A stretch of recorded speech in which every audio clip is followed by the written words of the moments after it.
Bienvenidas y bienvenidos al podcast de Últimas Noticias. Les habla Elga Malavé desde Caracas, Venezuela. Hoy es viernes 23 de septiembre de 2022 y estos son los titulares. La empresa Monómeros, con sede en Colombia, regresa a las manos del gobierno venezolano. Su recuperación es la noticia más destacada de la semana que analiza nuestro director de contenido, Alberto Cova. La inmigración venezolana vuelve a ser tema en artículos y titulares en medios de comunicación nacionales e internacionales. Y conversamos con los periodistas Ángel González de Últimas Noticias y Alejandra Morales Jaque de Telesur para buscar las razones. En el segmento musical presentamos el tema de la reconocida agrupación Guaco, ganadora en los premios Pepsi Music 2022 como fusión musical. Te llevo conmigo. El gobierno venezolano retomó el control de la empresa Monómeros, ubicada en Colombia, luego de que el expresidente de ese país, Iván Duque, la entregara al llamado gobierno interino de Juan Guaidó. Alberto Cova, director de contenido de Últimas Noticias, nos presenta su análisis. Bienvenido. Hola Elga, me da mucho gusto saludarte de nuevo y también me complace saludar a la audiencia del podcast de Últimas Noticias. Efectivamente, esta semana se produjo el retorno de la empresa Monómeros al control de sus legítimos propietarios, es decir, Pequiven, después de 3 años y pico de ser administrada por una directiva fraudulenta nombrada por el exdiputado Juan Guaidó con la venia de Leopoldo López. Todo ello gracias al auspicio de Iván Duque, uno de los principales promotores del fracasado proyecto estadounidense de establecer en Venezuela un gobierno paralelo. En estos 3 años la directiva interina dio muestras claras de lo que es capaz la derecha venezolana cuando le corresponde administrar bienes públicos. Una empresa exitosa con un mercado asegurado que cubría 40% de las necesidades de fertilizantes de Colombia fue convertida en este tiempo en un barco a la deriva que tuvo que ser intervenido por el gobierno de Duque para frenar la quiebra planificada por la directiva usurpadora con el objetivo de venderlas a sus amigos colombianos a precio de gallina flaca. En tal sentido, la Superintendencia de Sociedades de Colombia informó que la intervención fue motivada por una situación crítica de orden jurídico, contable, económico y administrativo, es decir, un desastre total que no le servía ni siquiera al gobierno de Iván Duque. Los detalles acerca de este escándalo en Monómeros apenas han comenzado a ser conocidos una vez que la nueva directiva asumió el control de la empresa ubicada en Barranquilla. El ministro de Petróleo, Tarek El Aizami, adelantó que Monómeros será sometida a una auditoría profunda para determinar la cuantía de los daños, pero ya se conocen algunos datos sobre los manejos irregulares de los recursos de la empresa, dados a conocer incluso por voceros de la derecha enfrentados a Guaidó y López, por haber quedado al margen de los chanchullos. En tal sentido, resalta el testimonio del pseudo embajador de Guaidó en Bogotá, el copellano Humberto Calderón Berti, quien señaló que Monómeros fue convertida en una piñata por los representantes de G4 que usurparon los cargos de la Junta Directiva. Además, Calderón Berti señaló directamente a Leopoldo López como el gran responsable de la ruina de Monómeros. También han revelado fuentes en Colombia, nada cercanas al chavismo, que Monómeros favoreció con contratos millonarios a la madre de Leopoldo López, Antonieta Mendoza, quien por cierto tiene antecedentes en esto del desvío de fondos públicos. Recordemos el famoso cheque de PDVSA tramitado por la señora Mendoza a favor de Primero Justicia cuando trabajó en la estatal petrolera. También se han revelado en el vecino país pagos hechos por Monómeros a Camilo Uribe, hermano menor del expresidente Álvaro Uribe. En todo caso, cualquier análisis sobre el caso Monómeros se quedará corto ante la cantidad de marramucias que han sido develadas, incluso por voceros de la derecha que ahora se enfrentan entre sí para tratar de desviar la atención sobre sus responsabilidades en esta trama de corrupción de alcance internacional. Muchas gracias, Alberto. Te esperamos la próxima semana. Gracias a ti, Elga. Sigo pendiente para un nuevo contacto. Después de algún tiempo, el tema sobre la inmigración venezolana ha vuelto a los titulares de los medios de comunicación, donde además alegan que el regreso a Venezuela sería lamentable para quienes deciden irse del país. Llama la atención que en un momento de notable mejoría económica surja este ataque una vez más. Para buscar el trasfondo de estas noticias, conversamos con el periodista Ángel González, jefe de información de Últimas Noticias. Bienvenido. ¿Por qué crees que este tema resurge en los medios de comunicación? En primer lugar, lo que hay que decir sobre el tema de la migración es que la migración venezolana es una realidad que ha venido ocurriendo desde hace varios años con altos y bajos de intensidad, o sea, épocas de mayor intensidad, sobre todo a nivel mediático, y épocas de más baja intensidad.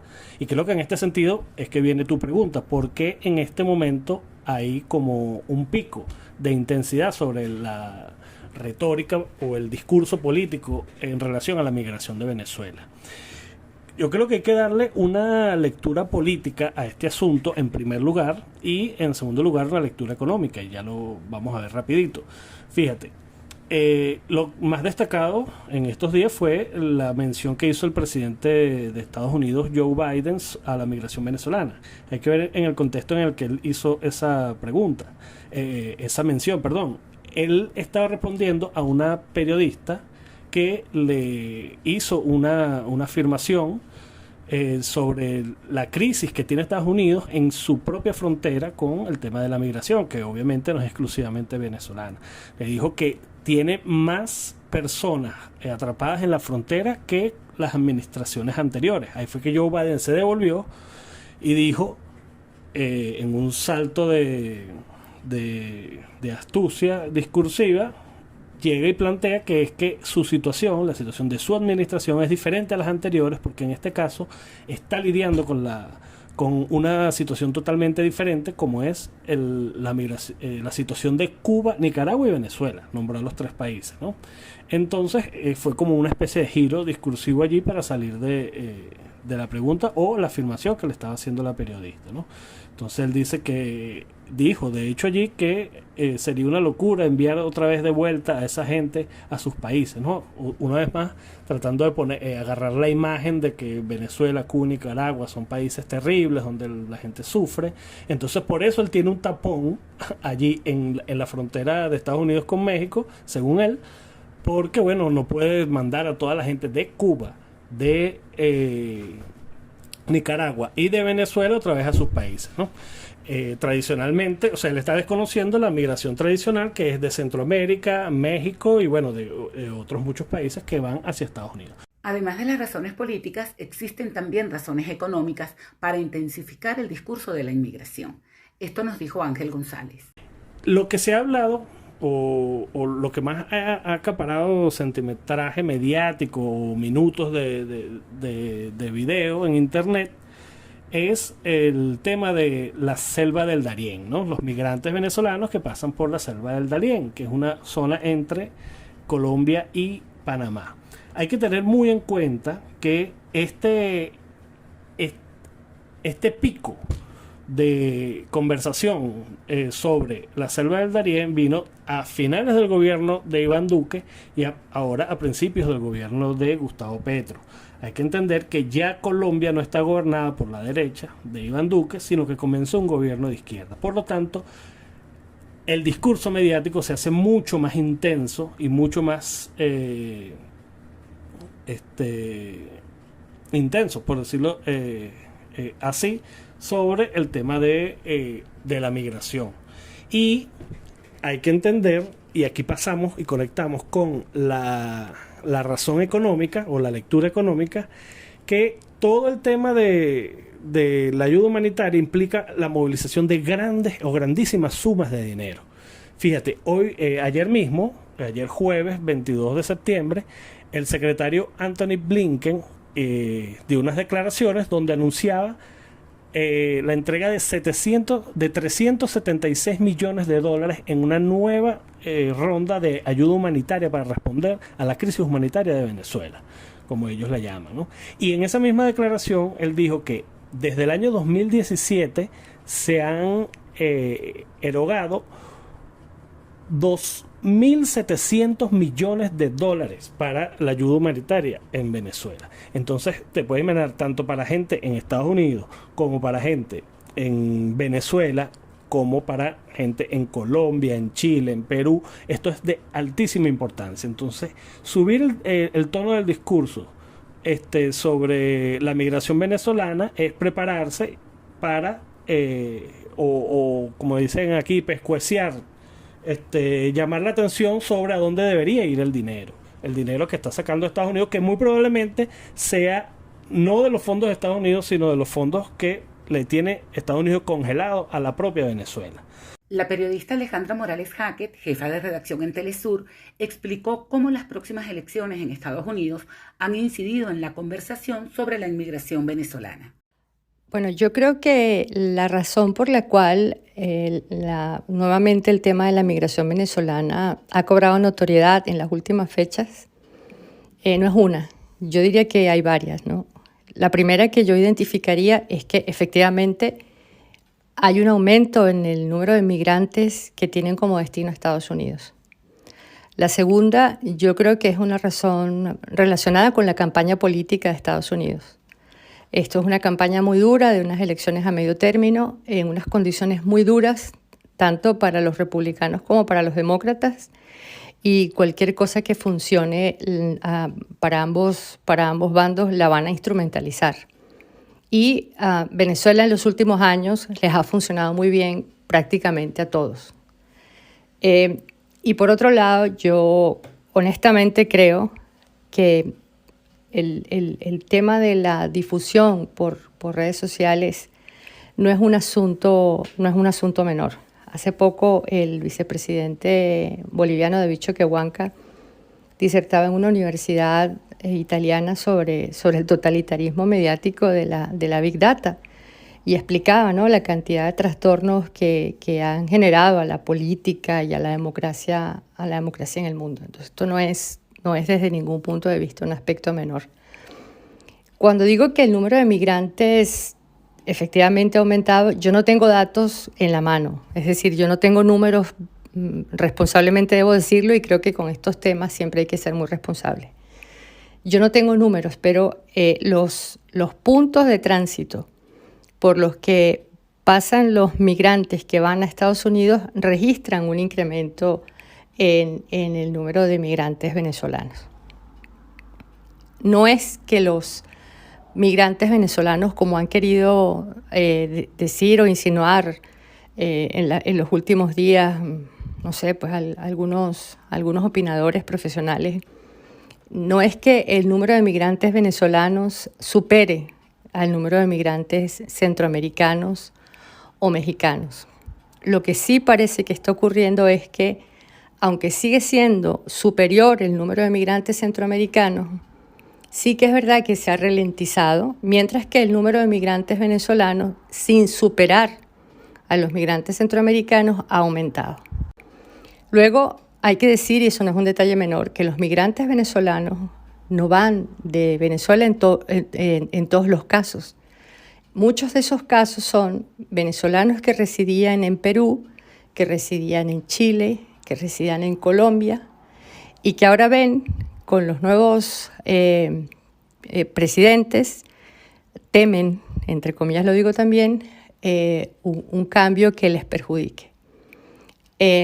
Digamos que eso que llaman guerra mediática, a mí es un término que no me gusta por gastado, pero bueno, no se me ocurre otro mejor en este momento.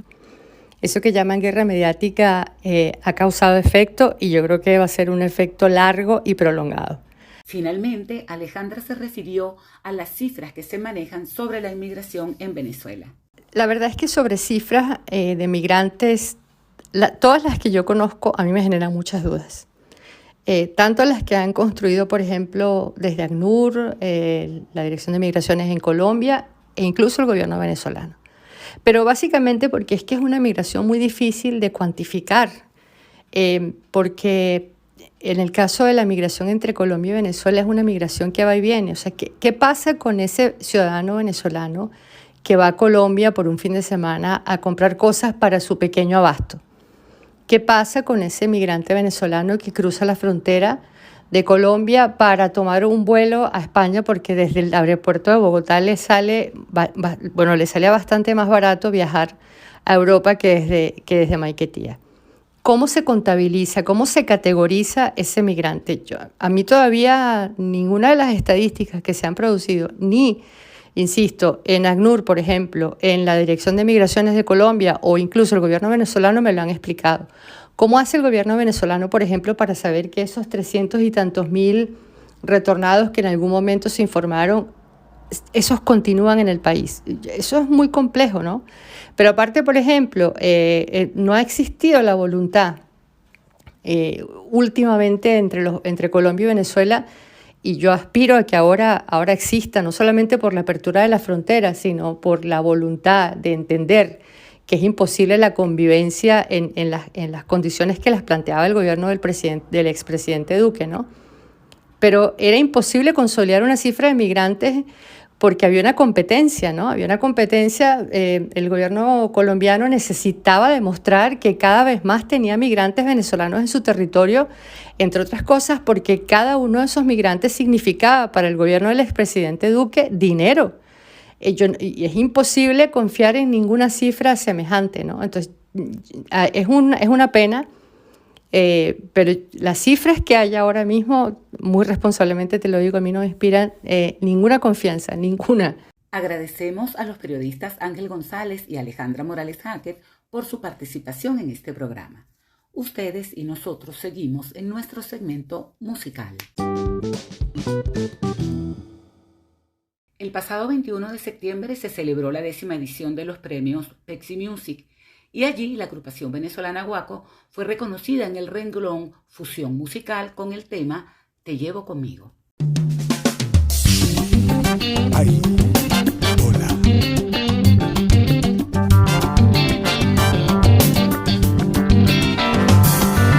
Tengo en mi teléfono un recordatorio para no llamarte. Me subo a mi audífono lo más que puedo para no escucharte. No sé qué haré si cada vez que te sueño me despierto y cada vez que te pienso me arrepiento. Tengo dividido mi colchón para con tu olor no tropezarme. Foto a foto he borrado para ni siquiera poder compararte. No sé qué haré, y aunque en este momento estoy huyendo, si te digo no quiero estoy mintiendo. Te llevo conmigo, te invito castigo. Tortura será tu nombre y apellido. Te llevo conmigo, te invito castigo. Tormento prohibido tengo yo contigo, te llevo. Oh. Na, na, na, na, na, na. Tengo mis razones para llamarte, también para ignorarte, mi niña, yo tengo todo para enamorarte, pero es que yo siento que pierdo el tiempo. Y en este momento no tengo más motivos para escribir, ya no me quedan fuerzas para seguir y yo no sé qué haré. Y aunque en este momento estoy huyendo, si te digo no quiero estoy mintiendo. Te llevo conmigo, te invito castigo. Tortura será tu nombre y apellido. Te llevo yo. Te llevo conmigo, te invito castigo. Tormento prohibido tengo yo contigo. Te llevo. Na, na, na, na, na, na, na.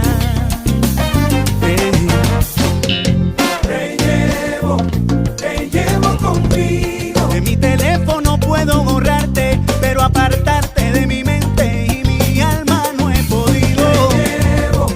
Te llevo conmigo. No sé qué haré si despierto pienso en ti y durmiendo sueño contigo. Te llevo conmigo. Oh, quiere como una espirita que se me ha clavado en el corazón, muy hondo tú te has metido.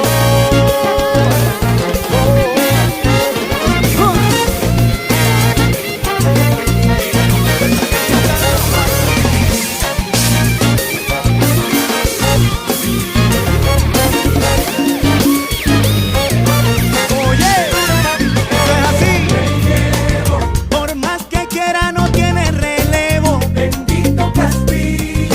En ese particular tiempo ya he perdido. Cada día es un recuerdo.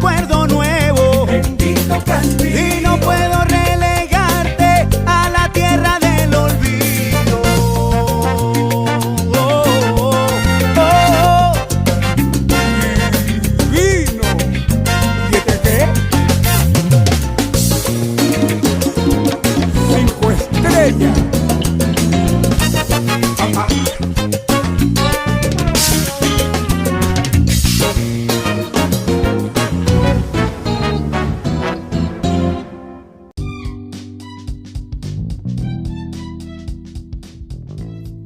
Nos despedimos hasta un próximo programa. Gracias por su compañía.